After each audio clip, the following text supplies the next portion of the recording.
உங்களுக்கு 1000 பிரஷர் இருக்கலாம். எப்படியாச்சும் இந்த மேட்ரிக்ஸ விட்டு பிரேக் ஃப்ரீ பண்ணிறணும் அப்படின்னு நினைச்சிட்டு இருந்தீங்கன்னா, I think this is the right movie for you. என்னன்னு சொல்றேன், மறக்காம வீடியோ சேவ் பண்ணி வச்சுக்கோங்க. இன்டூ த வைல்ட் அப்படின்னு சொல்லிட்டு ஷான் பென் டைரக்ட் பண்ணது.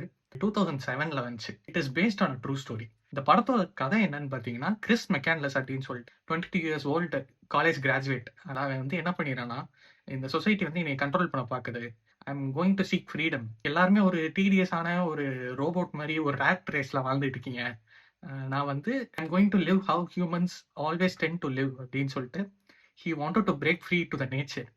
அப்படி அவன் நேச்சரை சீக் பண்ணி ட்ரூத்தை சீக் பண்ணி போனவனுக்கு அவனுக்கு என் கடைசி என்ன கிடைச்சது அப்படின்னா அந்த கதை நல்லா இன்ஸ்பைரிங்காகவே இருக்கும். ஒவ்வொரு டைலாக்குமே அவ்வளோ மீனிங்ஃபுல்லாக இருக்கும். My favourite scene from the movie is when Franz and Chris both of them have a chat about it. அவன் வந்து நீ இப்படி சொசைட்டியை விட்டு போய் என்ன பண்ண போற அப்படின்னு கேட்டா ஹீல் எக்ஸ்பிளைன். ஆமா, இப்படி கலெக்டிவா ஒரு குரூப்பா நம்ம வந்து ஒரு சோஷியல் பீயிங்ஸா வாழ்றதுனால அதுல ஒரு ஹாப்பினஸ் கிடைக்குன்னா, சாலிட்யூடா இருக்கிறதுலயும் ஒரு ஹாப்பினஸ் கிடைக்கி. அந்த ஹாப்பினஸ் நான் எக்ஸ்பீரியன்ஸ் பண்ணோம். எனக்கு அதுதான் ஃப்ரீடம், எனக்கு அதுதான் ட்ரூத் அப்படின்னு சொல்லிட்டு அவன் வந்து போறான். But at the end of the movie அவன் புரிஞ்சுக்கிறது என்னன்னா, happiness is real only when shared அப்படின்னு சொல்லிட்டு. ஸோ அந்த ஆர்க் வந்து எனக்கு ரொம்பவே பிடிச்சிருக்கும். அது மறக்காம இந்த படத்தை பாருங்க. இன்னைக்கு ஈவினிங்கே டைம் ஃப்ரீயா இருந்துச்சுன்னா நைட்டு கூட உட்காந்து பாருங்க. ரொம்ப நல்ல படம். It's a complete master piece.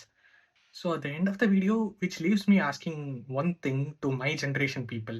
அப்புறம் நான் சின்ன வயசுலேருந்து இவ்வளோ ஸ்ட்ரிக்ட் எங்கள் வீட்டில். இத்தனை மணிக்கு தூங்கும்பாங்க, இத்தனை மணிக்கு எந்திரிம்பாங்க, இது சாப்பிடும்பாங்க, வெளியில் வாங்கி தர மாட்டாங்க. அந்த மாதிரி ஸ்ட்ரிக்டாக இருக்கலாம். லைக் ஒரு பாயிண்ட்டுக்கு மேபி உங்களை ரெஸ்ட்ரிக்ட் பண்ணியிருக்கலாம், ஆர் மேபி நல்லா பார்த்துட்டு இருந்திருக்கலாம். Now you guys living in a different city, working. உங்களை காலையில எழுப்பி விட்டு என்ன பண்ற ஏது பண்றேன்னு செக் பண்றதுக்கு ஆள் இல்லை. சாப்பிட்டியான்னு வேலை கேட்கறதுக்கும் ஆள் இல்லை. தனியா வேலை பார்த்துட்டு இருக்கீங்க.